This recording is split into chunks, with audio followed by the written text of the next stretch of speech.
사실 이제 불규칙한 식습관이나 스트레스로 인해서 뭐 위장병을 앓고 계신 분들 제 주변에도 참 많이 있습니다. 네. 근데 막상 속이 안 좋아서 병원을 가도 치료가 잘 안 되거나 약을 먹어도 쉽게 낫지 않은 경우가 종종 있더라고요. 네, 그렇죠. 네, 그 원인은 어디에 있을까요? 지금 우리 국민들이 사실은 좀 위장이 제일 안 좋은 국가예요. 뭐 네. 세계에서 위암 세계 1위고 대장암도 지금 뭐 거의 1위에 올라오고 있고 말이죠. 근데 문제는 그 위장병이 많은데 검사에도 안 나오고 또 치료에도 잘 낫지 않는 그런 형태의 위장병이 많다는 것이죠. 오늘 네. 제가 말씀드릴 것은 그런 진단도 안 되고 치료가 안 되는 난치성 위장 질환의 그 실체가 무엇인가를 이제 말씀을 드릴 건데요.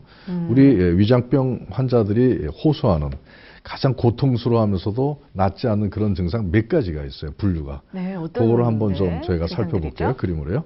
네. 우선은 화면을 보면 속은 안 좋은데 내시경 검사하면 안 나와요. 그냥 맞아요. 신경성, 네. 또 과민성, 역류성. 되게 이렇게 나오는 거는 이제 정확한 위장의 문제가 밝혀지지 않을 때 그렇게 하는데 그러다 보니까 치료가 끝까지 이어지지 않는 경우가 많죠. 그리고 이 역류와 대세김이 끊임없이 그 해결이 되질 않아요. 계속 역류하게 되고 네. 또 먹으면 또 되새김하게 되는데 약을 먹으면 그때뿐이고 근본적으로 해결되지 않는 환자들이 많다는 거죠. 그다음에 이제 과도한 트림과 방귀, 그러니까 꼭꼭 트림하는 분들이 많아요. 맞아요. 그리고 방귀를 꿔도 뒤끝이 시원치 않아가지고 시원하지 않아 또 끼게 되고 하는 그런 과도한 트림과 혹은 방귀 이런 것들이 이제 우리 국민들이 고생하는 증상들이고요. 그리고 조금만 신경 써도 체하시는 분들, 네. 떡하면 체하는 거죠. 그다음에 이제 화장실을 다녀와도 항상 뒤끝이 무직한 과민성 대장. 이 과민성 대장은 의학적으로 참 치료하기 어려운 난치 질환 중에 하나인데 이제 오늘 그 원인과 실체에 대해서 한번 살펴보도록 하겠습니다. 네. 그리고 속이 쓰리고 아파 죽겠는데 백약이 무효인 경우도 많아요. 근데 되게 쓰리고 아프면 위산 과다라고 해서 약을 쓰면 다 나아야 되는데 네. 약을 써도 안 나고 계속되는 분들이 많아요. 그것은 왜 그런지 단순히 위산 과다 때문이 아니라 또 다른 문제가 있다는 얘기죠. 그런 것들을 오늘 좀 살펴보도록 하고요. 네. 그리고 또 소화 안 되면 항상 나 소화 안 될 때 두통 있고 어지럼증 있다고 호소하는 분들이 있잖아요. 근데 그것은 위장하고 다른 전신의 문제와 관련이 있다는 얘기인데요. 위장과 다른 전신의 문제가 어떠한 관련이 있는지도 오늘 살펴보도록 하겠습니다. 그래서 지금 위장병 환자들의 딜레마, 치료도 안 되고 진단이 안 되는 특징적인 증상 7가지를 가지고 오늘 좀 설명해 보는 시간을 갖도록 하겠습니다. 네. 사실 지금 오늘 알아볼 주제가 그 중에서 이제 담적병이라고 하는데요. 네. 어떤 분들은 처음 대부분 접하셨을 것 같아요. 우리가 위장병 그러면 위염이나 위궤양이나 뭐 이런 개념, 역류성 헬리코박터균, 폴리 위암 그런 얘기는 말고요. 되게 많이 들었거든요. 그런 얘기는 네. 알고 있지만 위장이 굳어진다는 얘기는 처음 들어보시죠. 네. 네.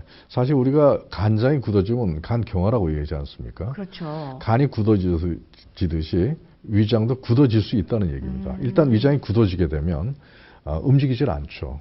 그래서 이제 음식을 먹어도 내려가지 않고 배변장애 있고 또 안 내려가니까 올라오고 가스차고 체하고 이런 현상이 생기는데 그 부위가 어떠냐면은 우리가 위장이 이렇게 생겼잖아요. 네, 조금 더 넓게 그럴까요? 들어주시겠습니까? 위장은 이거보다 사실 좀 작아요. 자기 주먹만 하다 생각하면 되는데요. 주먹만 하다. 우리가 네. 내시경 하면은 여기만 보지 않습니까? 그렇죠. 여기만.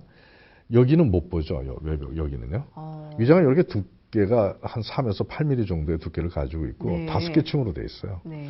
근데 대개 우리가 소화 안 돼서 검사하는 내시경에는 이 한 겹만 보잖아요. 나머지 이 4겹은 보지 못하는데 이 4겹에 문제가 생기는 병이 바로 담적병인 거예요.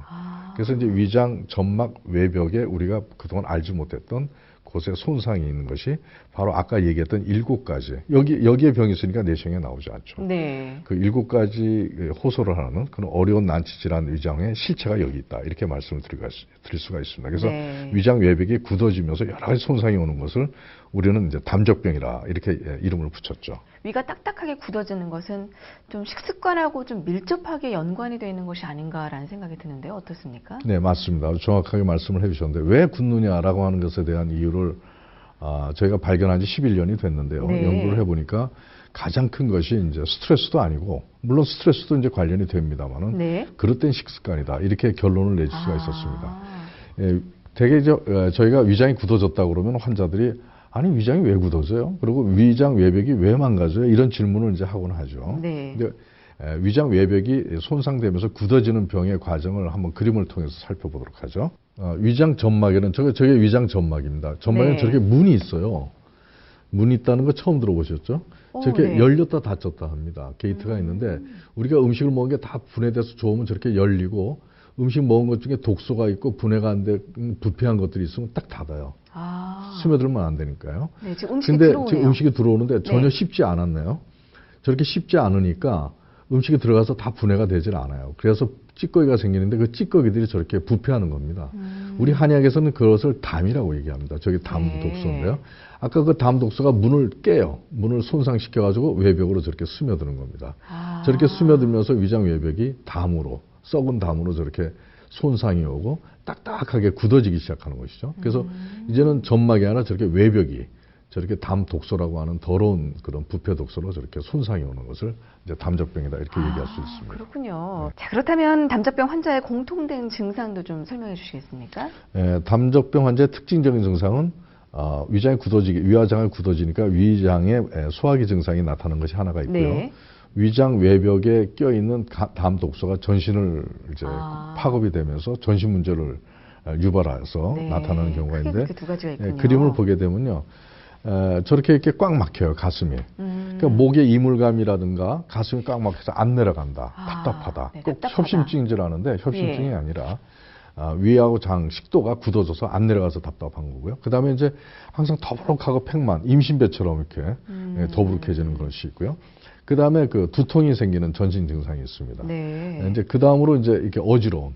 우리가 어지러움증 그러면은 이제 귀의 이상인 것으로 주로 많이 생각을 하는데 이 담 때문에 어지러운 거예요, 사실은. 담이 또 귀에 껴도 어지러운 거고요. 그렇군요. 그 다음에 이제 우리가 뒷목하고 어깨 같은 게 결리면 우리가 담 결렸다고 얘기하잖아요. 네, 여기 맞아요. 굳어지면요. 담 걸렸다. 네. 바로 그 담이 이렇게 뒷목하고 어깨에 끼게 되면 이렇게 항견통이 있게 되고요. 그 다음에 항상 위경련이나 위가 뻐근하게 아프다 하는 그런 호소를 하게 되죠. 되게 이와 같이 각종 소화기 증상하고요. 전신 증상들이 같이 나타나는 게 담적병의 이제 특징이다 이렇게 얘기해 볼 수 있습니다. 단순히 이제 소화기 증상뿐만 아니라 전신 질환이 나타날 수 있다라는 그러한 좀 증상을 봤습니다. 자, 여기서 잠깐 방송을 시청하시는 분들을 위해서 담적병인지 아닌지 알아볼 수 있는 이 자가 진단을 해보는 시간 갖도록 하겠습니다. 네, 자가 진단 테스트 한번 해볼까요? 네. 담적병 환자들은 명치 끝이 항상 답답하고 잘 안 내려가면서 역류가 잘 됩니다. 그리고 이제 신경 쓰든 뭐하든 밥을 조금이라도 더 먹으면 잘 체하고요. 그 다음에 매식거리는 것이 있습니다. 울렁거리고 멀미 같은 경우도 잘 합니다. 그리고 가스가 항상 잘 차고 속이 더부룩하다는 표현을 많이 하고요. 그 다음에 그 담적 독소가 얼굴로 올라가면 얼굴색이 누렇고 검어집니다. 아주 안색이 안 좋죠. 미치네요. 그리고 기미도 끼고 여드름도 생기는 경우도 있고요. 네. 그 다음에 이제 장도 이제 굳어지니까 배변 능력이 떨어지니까 대변을 봐도 시원하지가 않아요. 그리고 이 담적 독소가 머리 쪽으로 가게 되면 이제 머리가 자주 아프고 어지럽고 이런 증상이 나타나고 또 눈이 요즘 안구 건조나 침침하고 통증이 있으면서 다크서클이 있는 경우가 많거든요. 네. 이것도 담 독소, 더러운 독소가 눈을 공격해서 그렇습니다. 그 다음에 이제 보면은 담 독소가 그 뇌신경 세포에 끼면 건망증이 생기기 시작하고요. 그것이 오래되면 치매로 이게 이어지게 됩니다. 그래서 우리는 치매 원인, 알츠하이머병의 원인이 이 담 독소가 신경 그 시냅스에 껴서 정보 전달이 안 되면 생긴다. 이것이 베타 아밀로이드 단백질하고 관계 있다 이렇게 설명을 드립니다.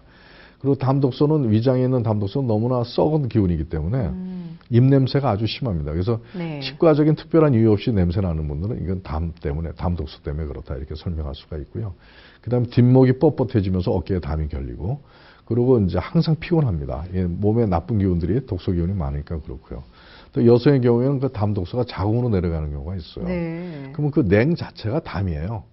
그리고 이제 자궁에 끼면은 담독소 끼면은 자궁 내 세균이 잘 번식합니다. 그래서 질염이라든가 이 자궁염 같은 게 잘 생기고 근종 같은 경우도 담독소가 근육에 끼면서 굳어지면서 이렇게 덩어리지는 그런 현상이 나타납니다. 그래서 여성 질환의 경우에도 담독소가 많이 관련된다. 이렇게 말씀을 드릴 수가 있겠습니다. 지금 한 16개 항목을 좀 봤는데요. 저 같은 경우는 6개 정도가 해당이 그래요? 아슬아슬하네요. 아슬아슬합니까?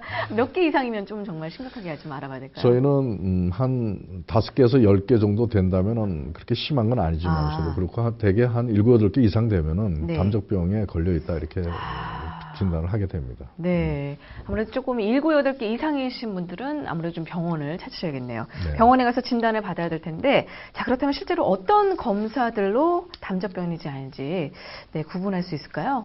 담적병은 내시경으로 나타나지 않기 때문에요. 아, 그래요? 지금 저 검사하는 게 EAV라고 하는 기계인데 그 손가락에 보면 침자리가 있잖아요. 저 네. 독일에서 발명이 된 진단 기기입니다. 손가락에다가 손가락의 그 침자리에 경혈에 이렇게 전기 자극을 하게 되면 그 전기 자극들이 이제 각 장기로 위장 외벽에 가서 위장 외벽의 상태를 알아냅니다. 그래서 계속 누르시네요. 저거는 그 다음에 저 기계로 이제 위장 외벽 상태를 알아내고요. 그 다음에 네. 저렇게 만져봐도 알 수가 있어요. 그래요? 위하고 장 외벽이 굳어지면은 누워 있을 때 다리를 네. 뻗고 눕고 배에다 힘을 안 주면 이 손끝의 감각이 탁월하기 때문에 그것을 누르게 되면 피부라든가 근육이라든가 지방을 지나서 한 2, 3cm 위장 외벽이 만져집니다. 그래서 호흡을 이렇게 다 뽑아낸 다음에 만지게 되면 위장 외벽이 만져지는데 그때 이제 딱딱하게 굳어져 있거나 눌렀을 때 환자가 아픔을 통증을 호소하면은 위장 외벽이 손상되고 굳어져 있다는 것을 알 수가 있거든요. 그래서 네. 전문가의 손에 의해서 복진을 해보게 되면